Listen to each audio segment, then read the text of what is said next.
হাওড়া জেলার যে সমস্ত বিধানসভায় এবং যাদেরকে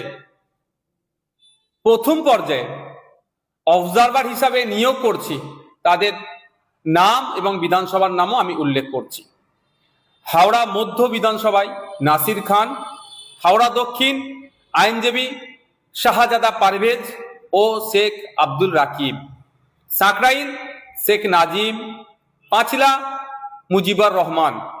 উলুবেড়িয়া পূর্ব নাসিরউদ্দিন মণ্ডল, উলুবেড়িয়া উত্তর শেখ মোহাম্মদ ইকবাল, উলুবেড়িয়া দক্ষিণ আফতাব উদ্দিন মোল্লা, শ্যামপুর শেখ কামাল উদ্দিন, বাগনান তুষারেফ মল্লিক ডাকনাম মুজিবর, আমতা আমাদের নাসিরউদ্দিন মীর, জগৎবল্লভপুর নাসিরউদ্দিন মীর, ডোমজুর আইনজীবী শেখ সাবির আহমেদ।